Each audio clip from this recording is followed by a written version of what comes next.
From its early years as a mass spectator sport, football results and football comment have been strong selling points for newspapers, especially the local press.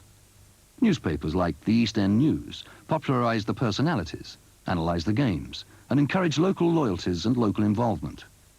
But alongside reports for supporters, there have been reports about them. The reverse raised the crowd's feelings, and cries of "Buck up Millwall" rent the air.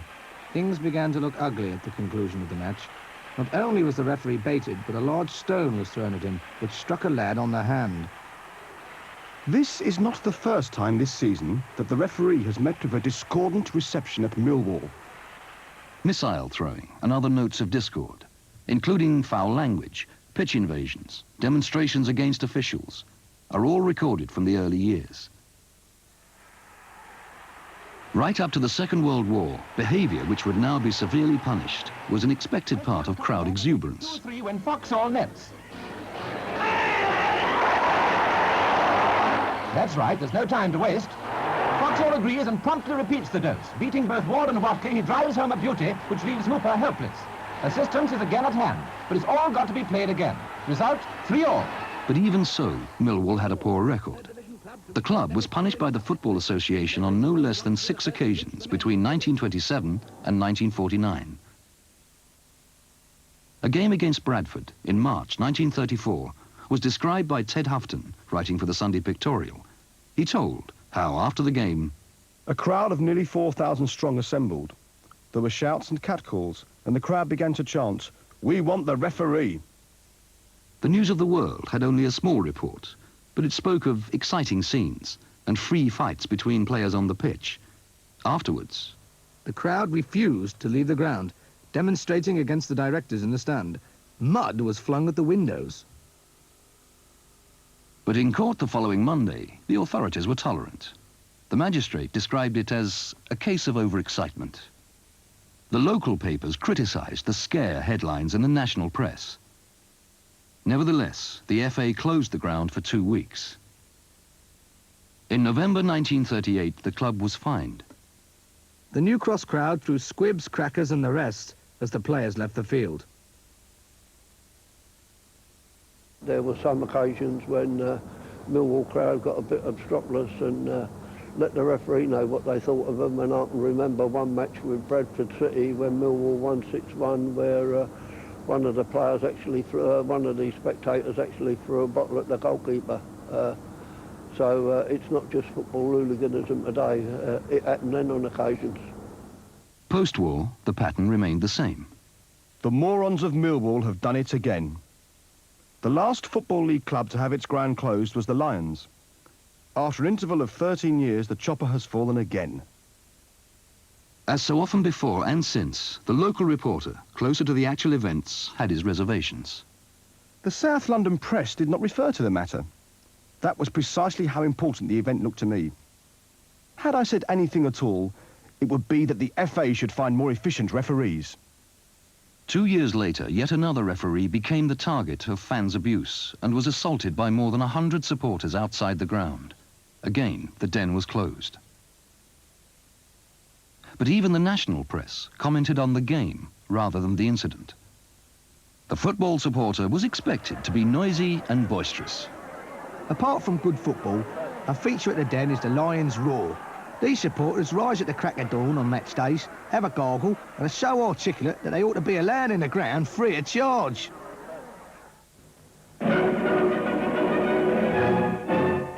There were 42,000 fans at the Den when 3rd Division Millwall played host to their West London neighbours Fulham, while as usual the small boys were passed down to the front before they passed out. And when Millwall appeared, even the Old Kent Road rocked with the cheers of their supporters. All over the country, football saw huge crowds in its golden era of the post-war years. Crowds that seemed more orderly than pre-war. Kicked off for Fulham, who straight away went into the attack to avenge that 1937 defeat by the Lions, who then reached the semi-final. Cheer up, Missy. There's no score yet. Millwall forced a corner and certainly gave that Fulham defence some anxious moments.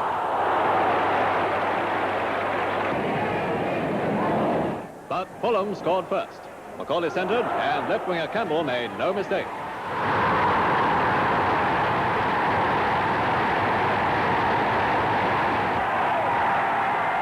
Then Millwall, a goal down, just swarmed into the attack. Fulham were content to scramble the ball away. The dangerous home forwards are supposed to prefer hard grounds. No wonder the Fulham fans spent the whole week hoping for rain.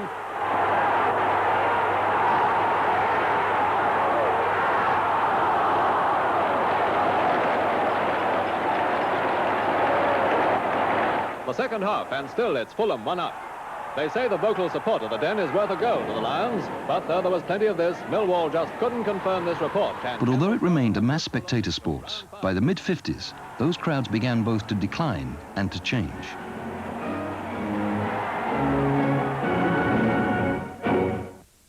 Many men with secure jobs in the booming economy were finding that the car and the home offered a more comfortable way of spending the weekend. By the time ITV came along in 1955, 2/3 of all households owned a television set. But the Football League was reluctant to allow matches to be screened. They believed that the publicity and the fees it would bring would not compensate for the loss of spectators. Nonetheless, television was to become the main way in which people watched football. Partly in response to this new media exposure, the game was becoming more international and more commercial. It tried to move up market and aimed to be more of an entertainment. Supporting traditions, which have always involved crowd disorder, were thrown into sharper focus. Now the younger groups began to stake out territory they saw as their own.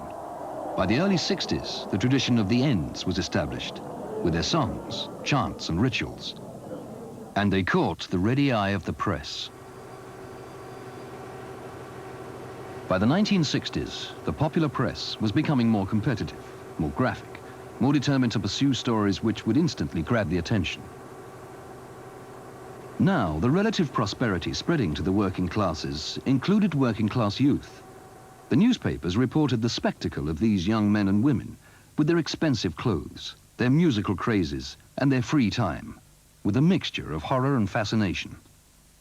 A demonology of youth was built up. Teds, mods and rockers, and, of course, football hooligans. A dummy hand grenade thrown into the goalmouth at a Millwall match was just one of a series of incidents eagerly reported. Oh, what a sad Saturday afternoon. It was another raw, ugly, painful and sad day for league soccer. Lamented Sam Leach of the Sunday Mirror, while the newly launched Sun led the way in scare headlines. Press overreaction was now making it increasingly difficult to assess reported events. Flying fists and bottles marked the end of Millwall's unbeaten league run at the Den. Plymouth fled the Den last night with a smashed motor coach and shaken players. With the incident after the Plymouth match in 1967, a press vocabulary was being established, which labelled all football supporters as subhuman, crazed and thuggish. The club itself had already identified its younger supporters as troublemakers and had punished them by intermittently raising the entrance fee and threatening to ban them altogether.